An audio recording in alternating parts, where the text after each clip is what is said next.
Afternoon, everyone. House Democrats had a very active August district work period.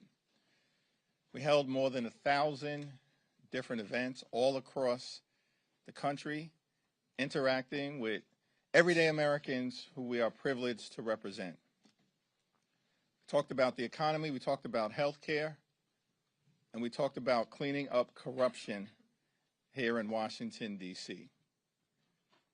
In this great country, America has become far too expensive. The cost of living is way too high. Donald Trump and House Republicans repeatedly promised to lower the high cost of living on day one. They have failed. Costs aren't going down. They're going up. Inflation is going up. Electricity bills are skyrocketing. Everyday Americans are being hit with increased health care premiums, co-pays, deductibles, and prescription drug prices. Housing costs have not gone down. They continue to go up. America is too expensive. The one big ugly bill remains deeply unpopular. In town hall meeting after town hall meeting after town hall meeting, House Republicans were unable to defend their signature so-called legislative accomplishment. Because it turns out that ripping health care away from millions of Americans, ending Medicaid as we know it, closing hospitals, shutting down nursing homes, forcing community-based health clinics to shutter their doors, and failing to strengthen the Affordable Care Act are all deeply unpopular with Democrats, independents, and Republicans. House Democrats have a simple message for the American people. You deserve better. We're going to fight hard to lower the high cost of living. We're going to fight hard to fix our broken health care system. And we're going to fight hard to clean up corruption so we can deliver a country of the people, by the people, and for the people, as opposed to the type of country that we're seeing under Republican complete control of government, which is a country of the billionaires, by the billionaires, and for the billionaires. That's what the Republican one big ugly bill was all about. They passed legislation that hurt everyday Americans in order to reward their billionaire donors with massive tax breaks. Our message to the American people is clear. You deserve better. Questions? Thank you, Mr. Leader. With the government funding deadline coming up, first of all, how closely are you aligned with Chuck Schumer, who had different strategies last time around? And can you imagine any scenario in which Democrats support a clean CR? House Democrats and Senate Democrats are working closely together. I speak with Leader Schumer regularly, and we will continue to remain in close touch. We have all been very clear that we are willing to find bipartisan common ground in order to pass a spending bill, avoid a reckless Republican government shutdown, and meet the needs of the American people.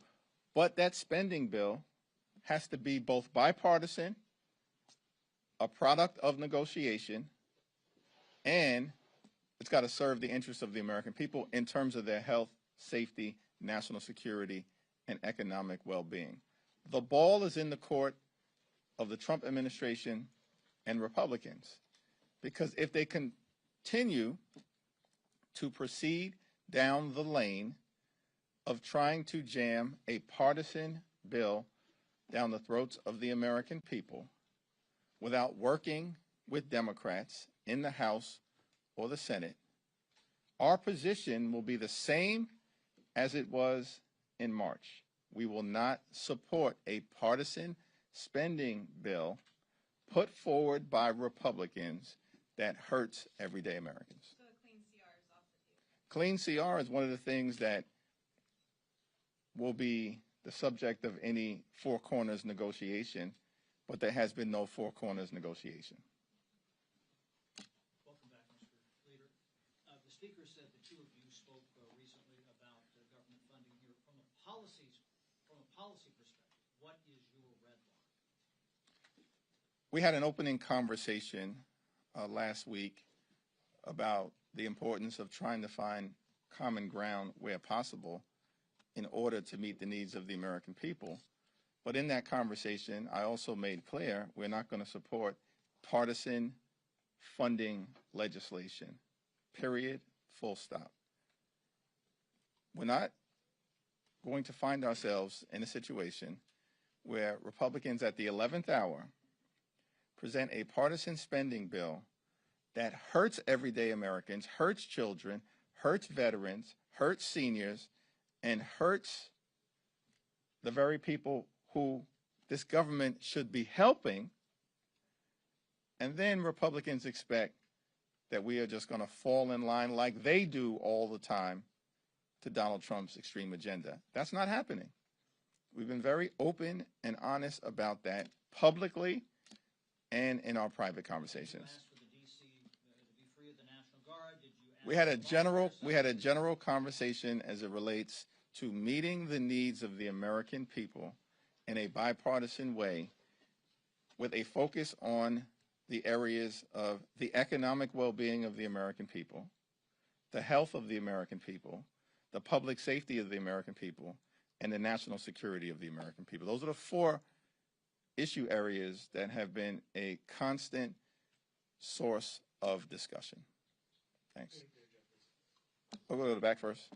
Thanks. Thank you, Leader Jeffries. Can you just tell us what you know about what will happen next when it comes to the Trump's takeover of the federalization of the D.C. police, and what will happen moving forward here in Congress? Will Congress vote to extend that, and what conversations have you had? We have not had any conversation with the Trump administration about any possible extension to the expiration of their emergency powers. That's not an extension that I support.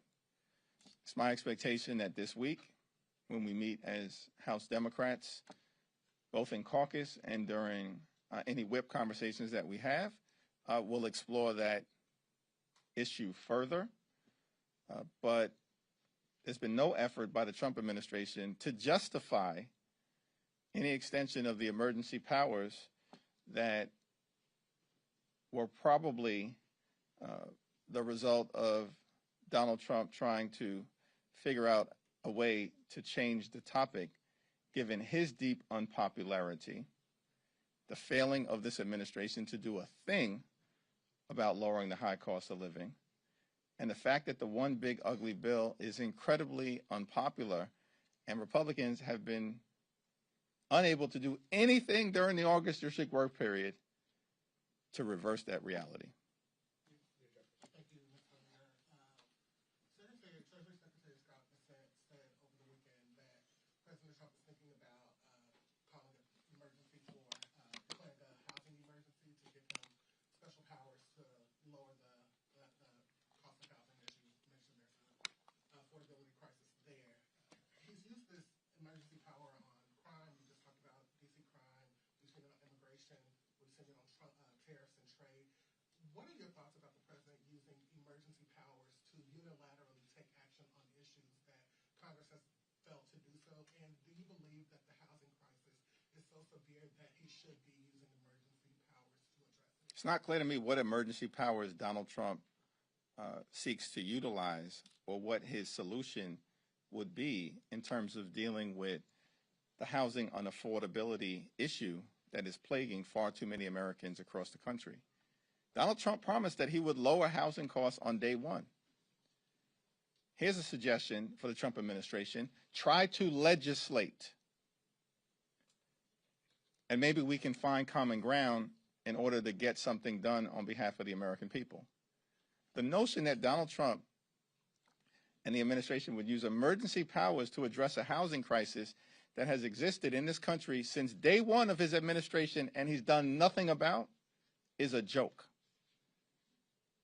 And like many of the other efforts at utilizing emergency power, including most recently the effort to use a so-called emergency to justify the Trump tariffs, which are hurting everyday Americans, it will ultimately be struck down in court.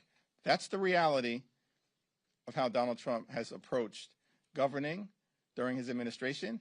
The American people know it, which is why he remains deeply unpopular at this point in time, and why they are running scared because they have no track record of accomplishment to run on. Manu? Over the recess, you met with Zoran Mamdani. Why was it taking you so long to support him? What do you need to hear from him to get behind the nominee from your party? Stay tuned. Why can't you get, what is it, are you concerned about his politics? Stay tuned. Thanks. Thank you. The election's 2 months away. Several of Jeffrey Epstein's victims are on the Hill today and tomorrow. I'm just curious whether you're meeting with any of them, and if so, what you're trying to communicate to them. I don't have a scheduled meeting with any of the victims, but as House Democrats, we will continue to support the effort to make sure that there is full and complete transparency, that every single wrongdoer is held accountable, and that the Trump administration is forced to stop hiding information from the families of the victims and from the American people. Thanks. Thank you, Leader. Have you had any conversations about MEP support with ANMA members of Congress trading stocks and other financial assets? I've answered that question multiple times, and the answer is yes. Thanks. This is a timely question. Boring, but potentially important. The deadline for government funding falls on a Tuesday after a planned recess. In your discussions and in your way of going about this, especially talking with Speaker Johnson, is it the idea that you need a deal by that week before recess, or are you operating with the September 30th deadline? Because it changes how the negotiations work. Yeah, we are operating with that September 30th deadline. In my view, House Democrats, led by Rosa DeLauro, are ready, willing, and able to find a bipartisan path forward beginning today. And there's more than enough time to reach an agreement that meets the needs of the American people. At the end of the day, Republicans are driving us on a path toward a government shutdown. And that is quite unfortunate because shutdowns hurt the American people. At the same period of time, we are not simply going to sign off on a partisan Republican spending bill that hurts the American people and continues their effort to assault health care in the United States of America. The week prior to the September 30th deadline, I will certainly be here in Washington, D.C. It's the Congressional Black Caucus Foundation annual legislative conference, and we are ready, willing, and able to sit down anytime, any place to find a bipartisan path forward. Thanks. Congressman Jerry Nadler, in announcing his retirement, referenced the example set with President Joe Biden, and said that other members of Congress, there could be some change, could be good in the caucus. Do you believe that generational change is a good thing for your caucus? I think that generational change has been underway in the House Democratic Caucus for the last several years, and it's something that every caucus member, regardless of which generation they find themselves in, has embraced. That's what the record shows, from leadership to rank and file members to committee positions and at all points in between.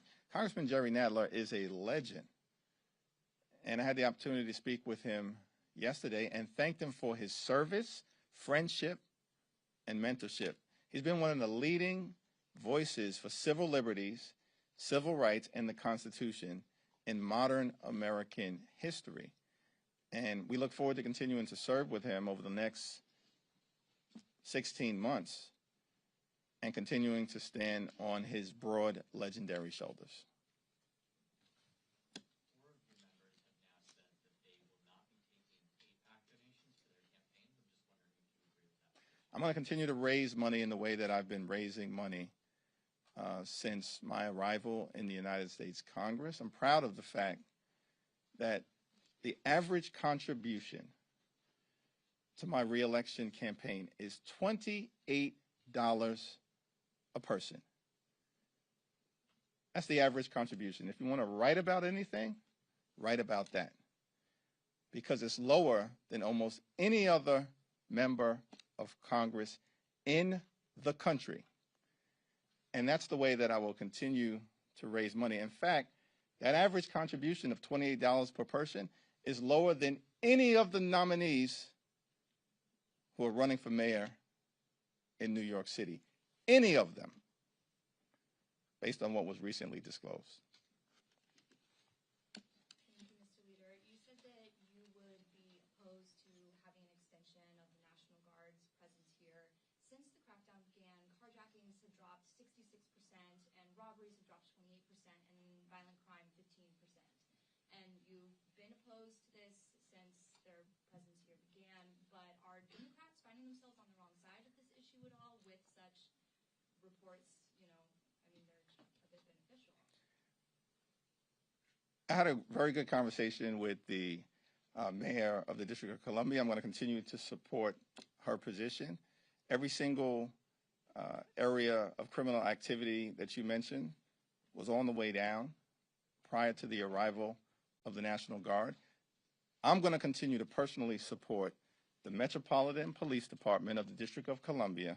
I'm going to support the Chicago Police Department, the New York Police Department, and police officers who protect and serve all across the country. And if those local police departments conclude that they want some support from the federal government, then I support that effort by those local police departments to partner with the federal government. It's as simple as that. Donald Trump is not going to get away with lecturing anybody about issues of law and order. His administration is the very definition of lawlessness and disorder. He promised to lower costs on day one. You know what he did on day one? He pardoned hundreds of violent felons who brutally beat police officers when attacking the Capitol on January 6th. That's the Donald Trump record. And no matter how much he wants to distract the American people away from what he himself has done, the reality is his administration is the definition of lawlessness and disorder in every possible way. Those are the facts. Back. Thank you, Leader Jeffries. Republicans on and off the Hill have already started talks about a potential second reconciliation bill. Would something like that sour government funding talks further? And have Democrats already begun speaking about how you guys could possibly throw up any roadblocks or oppose that effort somehow? If we're going to go down the road of a second reconciliation bill, here's a suggestion. Cancel the health care cuts and save our hospitals. That should be the focus of a second reconciliation bill. It's something that Democrats will broadly support. Cancel the health care cuts and save our hospitals. Last question. Can I ask you about the pocket rescissions issue? The White House last week unilaterally canceled $4.9 billion in foreign aid. And it doesn't look like Republicans in the Hill are doing anything about it. But even the Senate Republican committee chair, the Appropriations Committee chair, called it an unlawful act. What's your take? Is there anything Democrats can do? I think GAO is the only ones who could sue on it. It's an unlawful act. It's my expectation that a court case will be brought against these so-called pocket rescissions, which undermine the national security interests of the American people. And ultimately, as has been the case over and over and over again throughout the Trump administration, the extremists will lose in federal court. Thank you.